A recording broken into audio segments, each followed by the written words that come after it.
Okay, hello. Thank you everybody for coming. As we've talked about, my name is Estello, and today we're going to be talking about gut health and longevity. So a little bit of a primer on this. I am a gastroenterology fellow who's finishing up in the next 2 weeks, but also um, I'm an avid athlete. I'm an avid researcher. I'm an avid, um, integrator of what I learned both medically, physically, and throughout. And so what I hope to share with you is the foundations of just a bare bones surface understanding of gut health and longevity. If you have any questions along the way, don't hesitate to raise your hand and ask some questions. And we'll go from there.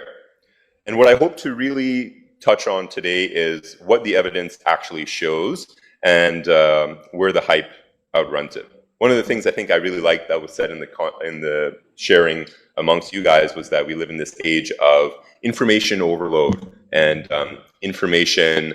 You don't know what to believe or who to believe, and so I hope to provide a little bit of insight, at least from my perspective, from what I've learned. So first off, I want you guys to separate three things and to keep this in mind as the lens for the whole talk. Most gut health and longevity content blurs mechanism, it blurs mouse data, it blurs marketing all into one confident sentence. And what I want to do is I want to keep them apart. I want to be honest and give you a vision of what might be less flashy, but far more useful. And so spot the thinning of the evidence and to show you where you want to understand gut health from a physician's perspective and not as a longevity ad or something that's hyped up on social media. So first off, let's talk about the gut itself and a few things that genuinely hold up when it comes to longevity, living longer, performing better. So if there's one thing I want you to take away from our talk today, it's fiber. Not too much fiber, but enough fiber is going to be the single strongest thing that you can do to improve your longevity, to improve your gut health, to improve your patient's gut health. There was a World Health Organization commissioned Lancet review that looked at 185 different studies, and across those studies, they had accumulated 135 million person years, and they found that for people who ate 25 to 29 grams of fiber a day, they had an overall associated tracked 15 to 30% lower mortality. There was a cleanly identified dose response curve, and the mechanism here is that your bacteria are turning these fiber into short-chain fatty acids, things like butyrate, which fuel the gut lining and calm inflammation. It's dull and it's boring, and oftentimes when people ask you about what fiber is, they think it helps you poop, but it's so much more than that. And so if there's one thing you can take away, it's fiber. When we really get into fiber, there are a lot of different types of fiber. There's soluble fiber, things like psyllium husk and metamucil. There's insoluble fiber. There's fermentable fibers, and there's non-fermentable fibers. That's a talk for a different time, but this is just the first point. When it comes to diet, in regards to the diet intervention that has the most data for it, the Mediterranean diet wins overall. Fiber, the results are mostly observational, but with the Mediterranean diet, we actually have data from this PeriMed study that shows that as a randomized clinical trial, in 7,447 patients who are all high risk, cardiovascular patients, etc., putting people in the Mediterranean diet showed a 31% drop in heart attacks and stroke versus a low-fat diet, which was thought to be the healthiest diet at the time. So pooled cohorts and a lot of other high adherence track 23% mortality decrease. And the lesson here is the whole pattern of the Mediterranean diet. Something you'll see often is that the strongest signal with the Mediterranean diet is the olive oil, the extra virgin olive oil. But when looking across studies, the Mediterranean diet as a whole seems to outperform just olive oil. And it comes with this theme that there is no magic bullet or cheat sheet to get to your health and longevity. It's the cumulative decisions. It's not what one thing can you eat, and I'm sorry about the zucchini diet. It's everything that you can eat in total that is going to be the most healthy. So why do these diets work? I alluded to this a little bit. So when you eat fiber, fiber is fermented to short chain fatty acids, and the lining, the actual colonocytes, the cells in your gut lining, require short chain fatty acids for energy. So in the absence of fiber, you have the absence of short chain fatty acids, and you have the absence of the basic energy molecules that your colon needs in order to stay healthy. It also has been shown to induce the immune system, inducing regulatory T cells. It's been shown to decrease inflammation. Things like polyphenols and olive oils and plants downregulate certain inflammatory pathways, and they switch on antioxidant pathways. Unsaturated fats cut down your bad cholesterol or your LDL oxidation, and they can improve your endothelial nitric oxide, which allows for better blood flow. Omega-3s, which are high from the fish in the Mediterranean diets, are also pro-resolving mediators that help manage everything as well. And the fermented foods also raise the diversity of your gut microbiome as a whole. So there's this term that's come around a few times called inflammaging, and it's the idea that as we age, we accumulate all of these things, habits, patterns, practice, that puts our body in this state of not just aging and getting older, but also cumulative inflammation. And by maintaining a healthy diet like a Mediterranean diet and avoiding things that are pro-inflammatory like simple sugars, we can really help to move that along. So what does the microbiome actually do? I spent a long portion of my medical career obsessed with the microbiome. For better and for worse, it's gone up and down in terms of whether or not this is a wonder drug fix-all kind of explainer, or if it's just a noisy bystander for medical conditions that we see. So we know that fermented foods and things like that, says the meeting will end in 10 minutes. Phil, should I do something about that? I'll just keep going. Okay. So we know that the microbiome is a signal. And so we know that in patients who have chronic disease, in patients who are aging, and in patients who have inflammatory bowel disease, for example, the microbiome is dysregulated. What we don't know and what we don't have the evidence for is that this dysregulation in the microbiome is causing disease, is causing aging, or is causing any of those things. There's a lot of speculation, and there's a lot of people who will sell you a microbiome analysis to be able to look into this, but none of the data supports it, and none of the interventions that we're doing have a clear microbiome axis that we're going to be able to change that. So there was a lot of stuff that has looked into this, and I actually myself spent some time at Stanford trying to research this and trying to figure out if there was a microbiome-based intervention that could be made in order to cure IBS or cure IBD, and so far the data is not there to support any of those claims.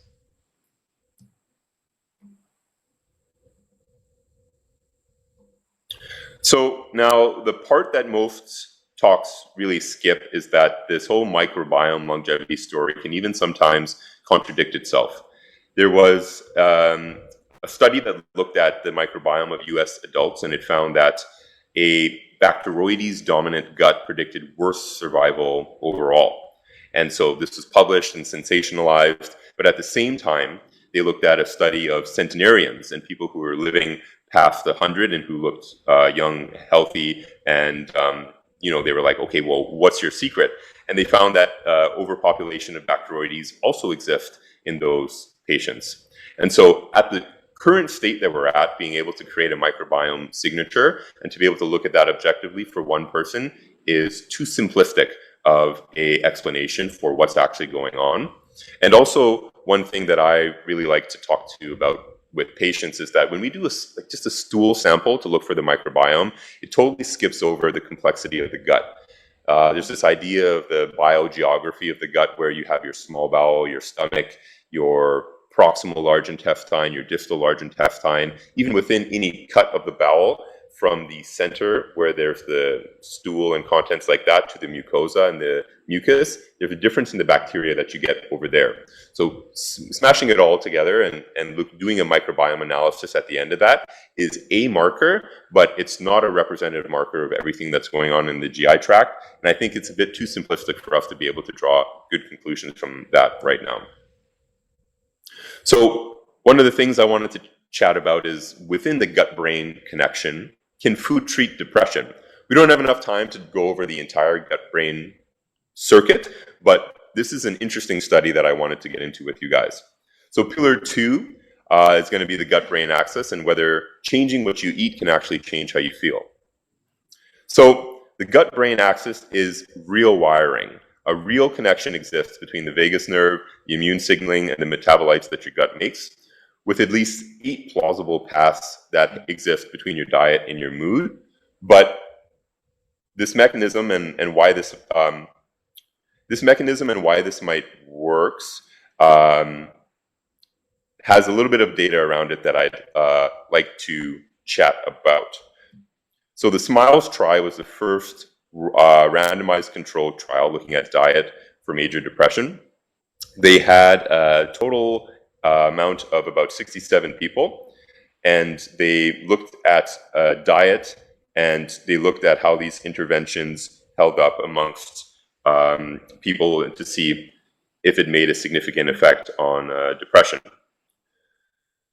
So what the biggest thing here was that each person spent hours and hours with a dietitian, and they looked at 4 different trials here, and the data was pretty mixed. So in this pooled analysis across 16 randomized controlled trials, they found that dietary improvement had a small but real effect on depression. But at the same time, when you bundle the diet with the hours of the dietitian, you can't really create controls. So you can't really separate the food effect from the therapist's effect. And so to really say that this is a pure treatment in itself, I don't think the data is necessarily there. However, we can definitely link a lot of the physiologic effects of food on the way that we feel and the moods that we have. They talked to you about some of the inflammaging, and I talked about some of the different effects. We also know, for example, things like fats and proteins and fiber slow your digestion down. Things like carbs, high osmotic load foods speed your digestion up. And with those things also come accompanying fight or flight or rest and digest states. And so we'll talk a little bit about fueling for performance versus fueling for longevity, and what that might be.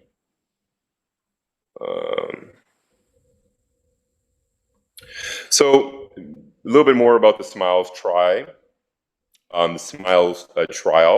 So there's a bit of a biological premise of why food might lift your mood. So it's thought that a higher diet quality will lower systemic inflammation. And specifically, they were able to measure both CRP and IL-6, less oxidative stress. It supports BDNF-driven hippocampal neuroplasticity. It shifts the microbiome towards more of these short-chain fatty acid producers, and it rebalances the HPA stress axis and the tryptophan axis as well. I talked about some of the limitations of the SMILE trial, but the physiological premise is there. This is one of the limitations for a lot of diet-based research, is that the quality of the evidence is quite poor. But at the same time, the anecdotal evidence within dietary interventions is tremendous. All you need to do is open social media and you'll see 50 different anecdotal evidences for which diet works, which carnivore diet, which plant-based diet, which Mediterranean diet. And so, yeah, this is also another whole talk unto itself about which diet is the best for certain things. I've talked a little bit about the Mediterranean diet, mainly because it has the most evidence for longevity, and that's the name of the talk today. Personally, I've gone through keto diets, I've gone through vegan diets, plant-based diets, and now I'm a little bit more of an omnivore. But I can say that what you eat affects your mood. I can say that personally. And so I think I look forward to future research on the topic, and I'm happy to take any kind of direct questions towards this, because it's a bit too much to kind of dive into at the moment. So one of the things I was asked to chat about was BPC 157. This is a peptide that has been brought up quite a lot in social media, and it's something that I've had a few patients ask about, and it's seen as a kind of quick fix for a lot of gut health issues because of its proven or suspectedly proven effects on the remodeling of the gut tract and healing of gut linings and things like that. So I thought I'd spend some time talking about this peptide. So it is a peptide that is found in gastric juice, and it's been found to reliably speed up mucosal healing. The only caveat is that the only studies that have proven this are all been done in rats. And when I did a little bit more research, I found that it had been done all in one lab specifically. So there's two 2025 systematic reviews trying to look at the human efficiency trials, and the data there was actually close to zero. And there was a registered human trial called Bepicin that was registered in 2015, but sits with an unknown status that's yet to be published. And so with this, and likely most peptides that people are talking about, we have absolutely no human evidence. And I think that the theme of a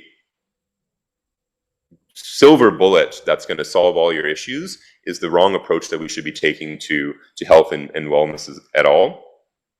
And so the anatomy of the design and the evidence is all based, like I mentioned, on this one lab. And this is a very well-known lab, the Zagreb lab. It's been publishing rat-based data for over 25 years, but I think that we have to take a lot of caution when recommending or prescribing research pharmaceuticals in a unknown human subject. So they looked at a couple of different things. They looked at different substances in ulcerative colitis in 2005, but they never published any abstract. And essentially, the thing that I worry the most about, especially when modulating a lot of these recovery pathways or growth pathways or any of those kind of pathways within human people, is that we don't know what effects it'll have on neoplasia, what effects it'll have on the development of things like, colon cancer, gastric cancer, polyps, and all that kind of stuff. We cite the risks to patients oftentimes on the order of thousands. You have a 1 in 10,000 risk, a 1 in 100,000 risk. But when we look at the animal-based data and anecdotal online evidence, for sure, you might see people who have tried the medications and have had positive benefits, but you're not able to tell them, okay, well, your risk is 1 in 10,000 of cancer, or your risk is 1 in 100,000 of developing something irreversible or something requiring surgery. And until we have that data, it's not something we can safely recommend. And furthermore, we have so much foundational things that are being overlooked. So the reality check, I kind of talked about that just there. So the bigger picture where gut health sits in the whole longevity landscape is that, I tried to think about how to frame gut health within specifically longevity for this talk. And so when you look at how biologists describe longevity, they have these 12 shared hallmarks, things like chronic inflammation, deranged nutrient sensing, cellular senescence, or knowing when the cells need to die or reproduce, and gut dysbiosis. And what I want to stress even more, kind of coming back to the start, is that a few boring habits do so much for the human gut and for longevity because they hit several hallmarks all at once.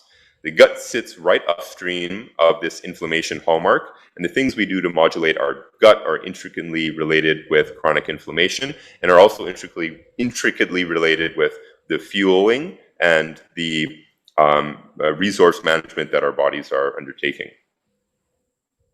So kind of coming back here, if you were to rank interventions by their effect on actual people dying, the winners are all the unglamorous things. So we've been talking about it today quite a lot: cardiorespiratory fitness, social connection, regular activity, good diet pattern, strength training, and a sense of purpose. And so these were pulled from 4 different studies on longevity, big cohorts that I found. And I think what's important to note about this chart, and important to note, is an absence. What's not on this chart? There's no supplements, there's no peptides, there's no single bullet that is going to change all of longevity. It's the cumulative things of all the things that we know that we should be doing that we're maybe too lazy to do or maybe too independent to do in isolation. But the data doesn't lie, and the things that we're doing today, if you start doing all of these things today, it's going to make the biggest cumulative difference over the course of your life. So here are some of the longevity landscapes and evidenced by tier in terms of the things that are proven, promising, experimental, and more within the realm of hype and harm. So I don't need to tell any of the med students this, but smoking cessation is the #1 single thing that you can do to not actively try and kill yourself. The second active thing you can do is alcohol reduction or complete elimination. Next is blood pressure control, LDL lowering, colonoscopy screening and reducing your risk of colon cancer. And I'll remind you that a fit test is not enough. A fit test is one part of 2 things. The thing about a colonoscopy that makes it so... So a fit test is a stool-based test that people will do to tell them if they're at risk for something like colon cancer. But the way that that works is a 2-part screening test, because we screen the population with the fit test, and if it's positive, it triggers a colonoscopy. Colonoscopies are unique because not only does it find precancerous lesions, but we remove precancerous lesions when we do it, which makes it the single most preventative intervention that you can advocate for. This World Health Organization recommendation of 150 to 300 minutes of activity per week is a proven benefit. But I will add that the more data that's come out actually shows that there isn't a real ceiling on that. And that when they look at things, it's not that your patients need to get 150 minutes and then they're good. If they get 160, it's better than 150. If they get 300, it's better than 150, and the more is better. Is there a ceiling?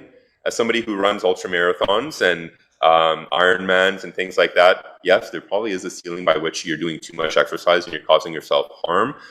It takes a lot to get to that point. Progressive resistance training. I can't talk about this enough. We were doing push-ups and squats earlier today. I changed the way that I think about resistance training several years ago. It may be because I'm getting older and less athletic, but I like to think it's because I'm training for longevity and I'm training for my future body. So when we're training today, the longevity markers are not necessarily that you're really strong right now. The longevity markers are that you're not frail when you're old. And they show that the people who did training all the way throughout maintain strength, they maintain bone density, they maintain muscle mass as they age. Whereas if you're trying to play catch up, or you already developed osteoporosis, or you become weak, things like falls, things like mobility, things like your ability to do what you want to do is really limited. Some promising things that have decent data for them are things like the Mediterranean diet, the DASH diet, the Healthful Plant-Based Diet Index, this midlife plant protein intake. I'm not actually sure what that is, to be honest, so let's just skip over why that's in there. Protein intake, so this is kind of in line with all the strength training, 1 to 1.2 grams per kilogram per day. And more. And then, yeah, so some of these more experimental things, I know these are some things that have come up in the H3 talks. It's a little bit beyond the scope of today's talk, but if you guys want to talk about anything in particular, I'm happy to do that. And then there's a lot of things that are within the hype and harm realm. I'm happy to chat about any of that stuff as well. So lastly, I just wanted to touch a little bit about fueling for performance and eating for longevity. This is a personal kind of philosophy that I have, that you want to be able to understand what it is your body needs in order to perform at its best, but also understand what it is that your body needs over long periods of time to give yourself the best benefit for longevity and things like that. So in terms of that, to eat for performance, you need to understand what your body needs and when your body needs it. So carbs, are they good or are they bad? The answer is it depends. You want your carbs periodized to your training load, meaning that if you're training more, if you're running more, if you're lifting heavier, you want to sandwich the carbs during those periods. And the data shows around 3 to 12 grams per kilogram per day. If you're doing a longer session, you're going on a half marathon or anything like that, you want to fuel your long session so your body has what it needs to be able to perform. If you are training and trying to build and maintain muscle, you need protein. The whole point of training is to rip your muscles and to break them down. And if you don't give your body what it needs to be able to build that back, your body's not going to recover and it's not going to be able to get the benefits of the training. And so you need enough total energy, and this is very often why you'll see people who go on crash diets never sustain it. And people who end up fueling properly and eating more can build muscle and gain more what they call like body recomposition. Eating for longevity means caloric moderation, avoiding caloric surplus. So it's almost contradictory that I'm saying eat more and eat less at the same time. But the important part is about understanding when to eat more and when to eat less. If you're not exercising, you don't binge eat. If you're exercising and you're running, you get a green pass to be able to go and to eat a little bit more. Eating for longevity means the pattern of what you eat. If you're eating stuff that follows the Mediterranean diet, that follows a high fiber diet, these are the things that have long-term benefits. Nobody's going to tell you to have a huge cup of Metamucil as a pre-workout shake. That's a terrible idea. I would never recommend that to my worst enemy. But at the same time, I would recommend Metamucil to everybody. So it's all about understanding when you're going to take it and what purpose it's serving. Eating enough protein, we've talked about that a lot. Mostly plants, minimizing your unnecessary saturated fats, minimizing alcohol, and then there's things like time-restricted eating, which also goes with caloric moderation, which has good evidence for longevity as well. So this is things like intermittent fasting and whatnot. So we've talked about this quite a bit. Eating for performance. This is just overview of everything that I just talked about there. And again, it's about the basics, not these exotic peptides. Yeah. Eating for longevity, we talked about that as well. So when you're not training and you're in your kind of default mode, you want to be thinking about the healthy long-term goals that you have. And then the exercise that you can do. One thing that I found that was really neat is that if you do zone 2 training combined with a overnight fast, that means doing your zone 2 training in the morning, it kind of is synergistic. And so the benefits of your fasting and the benefits of your zone 2 training in terms of autophagy and evidence for longevity is even better. And then, yeah, having more muscle and having more fitness serve both goals of longevity and fitness.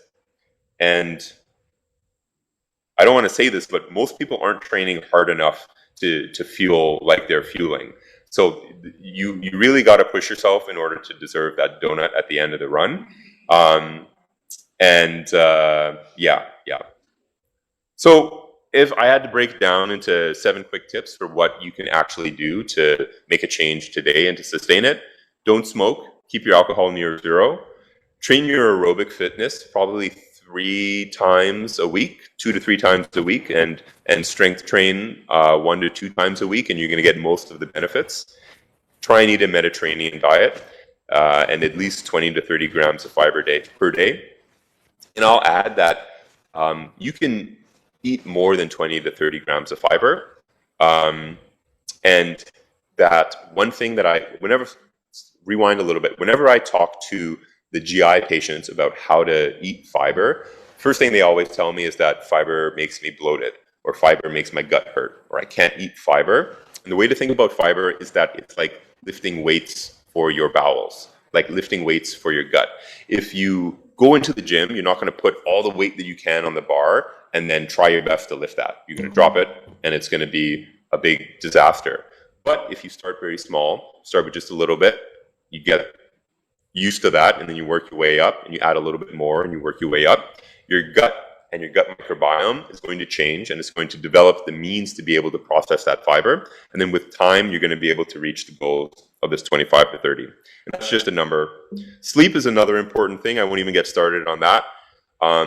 And to everybody who's about to start residency or in residency, I'm sorry about the sleep loss that you've had. It's probably taken some years off of your life. I know it's taken some years off of mine, but it'll come to an end, and at a certain point, you'll be able to prioritize your sleep and to try to get 7 to 9 hours. Interestingly, I also read recently that there's a too much sleep. So the longevity benefit is actually within this 7 to 9 hour window, where people sleeping 10 to 12 hours or people sleeping 6 hours or less actually both had increased mortality. And then these metabolic factors, blood pressure, ApoB, metabolic health, those are all things that we can screen and intervene on to make meaningful differences. And then for the microbiome, skip the market, skip the scores, and just focus on the fundamentals, and your gut will sort itself out. What are some things that I think the market and research needs to go? So I'd love to see microbiome-based research that actually links the health span, where we can see some actual causal endpoints. One really interesting thing that I was involved with at Stanford was developing a synthetic microbiome transplant. So they could actually take 100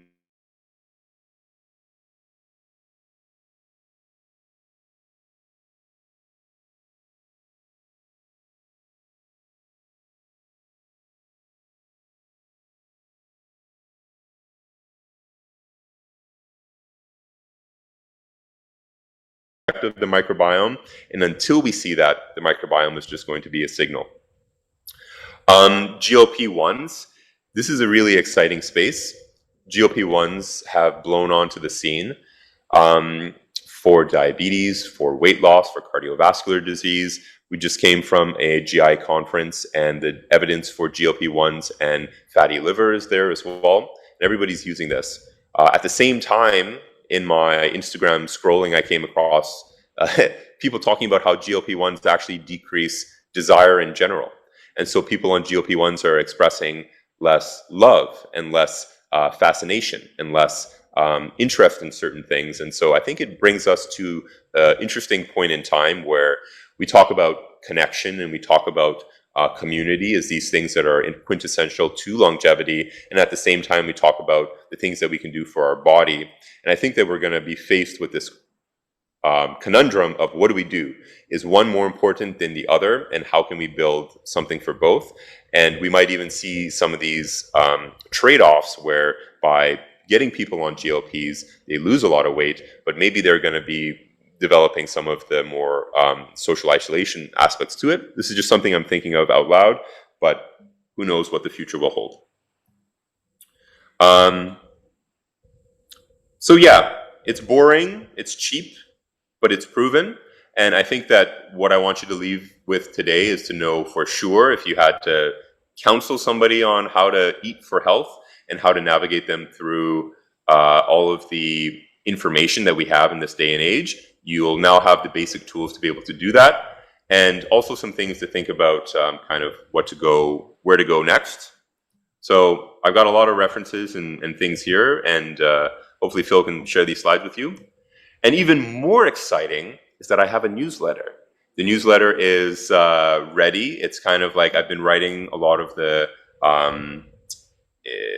articles, and I'll probably launch it in a couple of weeks, a couple of months. But if you guys want to join the wait list, you can scan there and join on, and I'm happy to open the field to any sort of questions if you have them.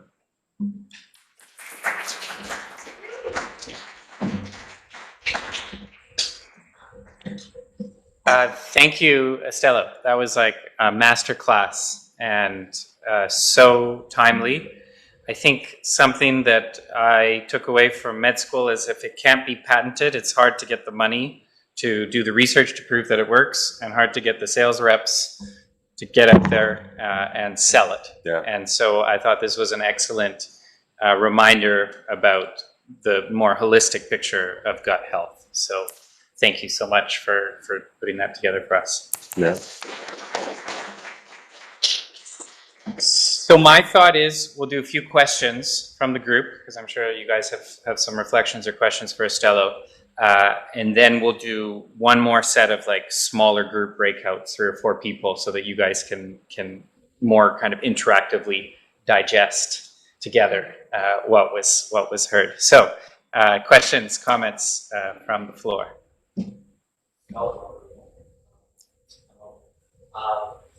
I wish I met too earlier on.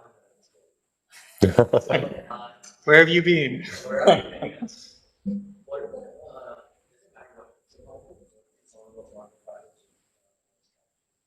Yeah. It's good to repeat the questions. Yeah. So the question is, does it matter what type of fiber? And the answer is yes. And it's a little nuanced. So every fiber serves a different purpose. So I talked about how the gut requires short-chain fatty acids in order to provide butyrate and things like that to the colonocytes. So short-chain fatty acids are being fermented by fermentable fibers. So your fermentable fibers are important for that specific purpose in the development of short-chain fatty acids. Insoluble fiber is important because it is insoluble, it bulks up stool, and you have the fermentable and non-fermentable insoluble fiber. If it's non-fermentable and insoluble, it's purely a physical agent. So that's providing, if people have a lot of diarrhea or something like that, this is something that's important that is going to help them. But the fiber amounts also help to decrease things like diverticulosis and things like that. Soluble fiber as well has an important role because there's a really great YouTube video from a gastroenterologist at Cedars-Sinai that I follow. And essentially they have these 2 bottles, and in one bottle they have a bunch of rice and bread, and then they pour water in it, and then the rice and bread is kind of just like stuck there. And then in the other bottle they have rice, bread, and soluble fiber, and then they pour the water in it, and then it just kind of like nicely slides out of the bottle. And you would be amazed by how many people suffer from constipation or altered stooling habits, or think that really dysregulated bowel habits is a completely normal thing because it's all that they've ever known. And I'm going to give you guys TMI, but I thought I had a plant-based diet and I ate a lot of fiber, and then my bowel movements were great. And then I was like, how do I go around recommending Metamucil to every single patient that I talk to, and I haven't tried it myself? And let me tell you, my life has never been the same. And so it's you don't know how good things could be until you try it. I don't like Metamucil specifically because it has either sugar or sweetener with other stuff. So I usually recommend psyllium husk, just the regular psyllium husk, and get people to do that. But each type of fiber has its role, and usually what I'll do with a patient is I'll listen to their symptoms, and if they have bloating or issues with abdominal distension, I won't recommend fermentable fibers, but I will recommend soluble fibers because you might be able to help with their bowel issues while not making their bloating worse. If they're trying to ask about how to optimize their diet and eat for health, I'll recommend fermentable fibers, but I'll often talk about it in that kind of weightlifting for your gut thing, and recommend things for them to slowly try and to work their way up. Hopefully that answers your question.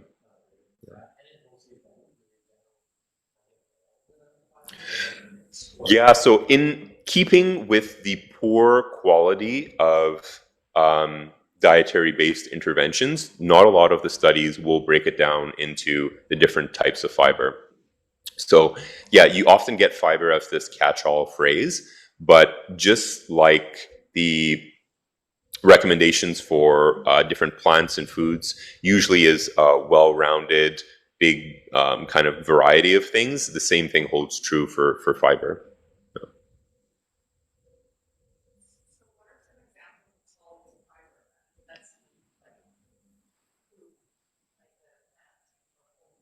Yeah, so probably the best example of soluble fiber is oatmeal.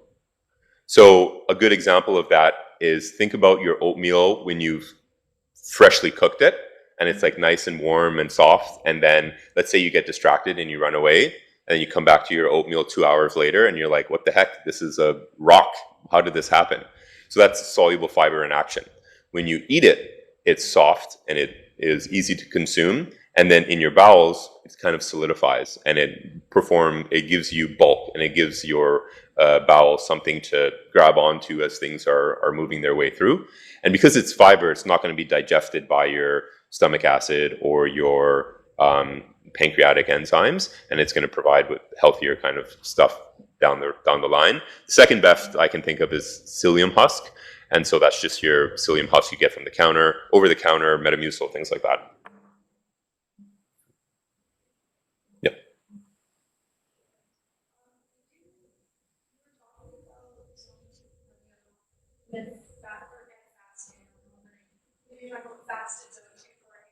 Yes.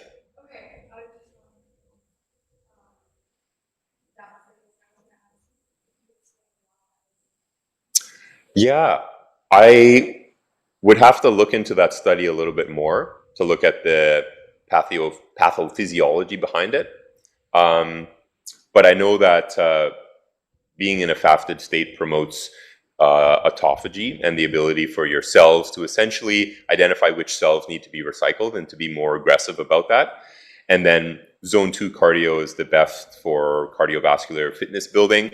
The idea there is that the way I would describe it is if you're driving a car and you hit pedal to the metal, you're going to burn the fuel of the car faster than if you are cruising. So you can actually drive further if you're cruising than if you're driving as fast as you can. So the idea around zone 2 cardio is that you're training in a zone where you're not stressing your body hard enough that you're needing damage that needs repair, but you're giving your body enough stress that you can recover and gain the benefits of it. So cumulative over time, it's good for you. So. There's a bit of a nuance to that. It depends on where we cycle. Oh, okay. Oh.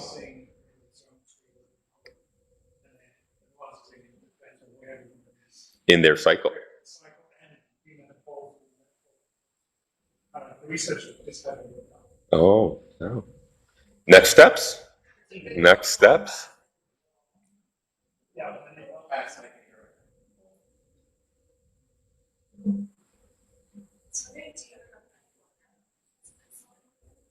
Do I recommend guar gum? Yeah, I haven't recommended it, but I mean, I'm happy to learn more about it. Where have you come across this? Ah,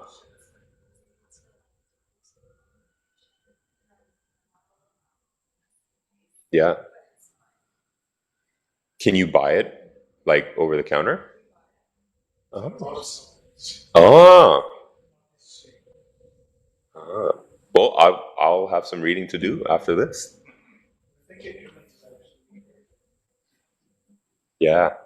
I do know that, for example, inulin is a prebiotic supplement, and there was a lot of evidence saying, oh, inulin, it's a good prebiotic, it's good for the microbiome, therefore it should be good for humans. But then there's also some data suggesting that it can like cause cancer in some people. So a lot of the things in medicine are nuanced, and when we don't have the data, it's hard to make recommendations for what to do or not to do. And yeah, But no, I'll do some reading on that.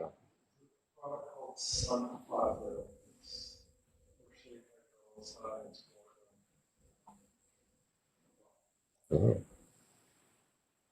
okay. Very good. Oh,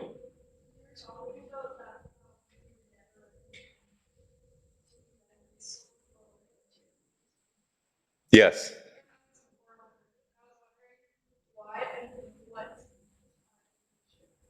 Right. Okay. So it's about understanding how to fuel yourself for what you're trying to do. And so fiber, fat, and protein are all things that slow gastric emptying. Specifically, certain fibers will just like essentially sit in your stomach or make you poop. So I wouldn't recommend that as a pre-workout, but as a post-workout, that would be okay. Usually, fiber I recommend kind of with or before meals. So it has a twofold purpose. One is that it has good fiber for you. Two is that fiber has a large satiating component to it. So if we're talking about caloric restriction and things like that, it's hard to tell people to just eat less. But if you tell people to eat more and if you tell people to like consume more, feel more full, but have less calories overall. So for example, having a scoop of Metamucil before a meal, those kind of things are a lot more useful. Yeah, usually before bed is one time that I'll recommend to people, but everybody's body is different. Some people will tolerate it better in the morning. Some people will tolerate it better later on. So that is, it does depend. Yeah. Love to focus on the foundational stuff. It's like, not set up. But I think people struggle with mundane and routine in extreme way. And so this is a little like open-ended. It's not something I'm very curious about maybe your personal take on how you might recommend people start or stick to mundane things. Yeah. I'm all about habit building. And so I think that starting a new habit is really hard. But yeah, accountability. So not starting a habit alone and starting it in a community. So if you're, it's truly because you're gonna waff and waif. And I think that another part to that is this idea of consistency over perfection. So a lot of people will start or try to build a habit, and then the first time that they go off rails, kind of be like, oh, I guess that's it, you know?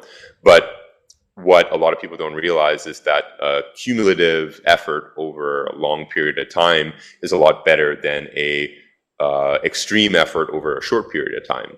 So, you know, if you allow for yourself to have a little bit of good days and bad days, but overall you're trying to stick to it, that's going to be a lot better in the long run. So if you say, okay, this is your diet, this is what you're sticking to, and then you have a day where you eat a pizza or whatever, like that's just being human. That's very reasonable. But if you have a day where you eat a pizza and then you say, okay, I've broken my diet, now I'm going to eat cookies and do all this kind of stuff and go down the rabbit hole, then you are kind of building a maladaptive response to that.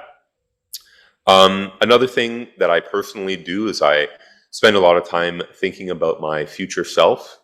So a lot of not who am I today doing what I'm doing, but who am I going to be and how would that person act and what would that person do? And then kind of fake it till you make it, you know, being that person. Like I said, I'm 2 weeks from being done my gastroenterology fellowship. And to get there, I had to really visualize, okay, what am I going to be like as a staff? Okay, well, if this is what I see myself like as a staff, this is how I'm going to act as a fellow. Or when you're training for athletic event or you're building a business or any of those things, I found that if you have a clear picture of who you are wanting to be, and then I'm like one of my love languages is affirmations. So I do a lot of self affirmations and kind of reaffirming that I am that person that I'm trying to become, then, fast forward, before you know it, you're standing in that position. And it's not by mistake, but it's kind of because of this kind of accumulated effort. Yeah. You're welcome.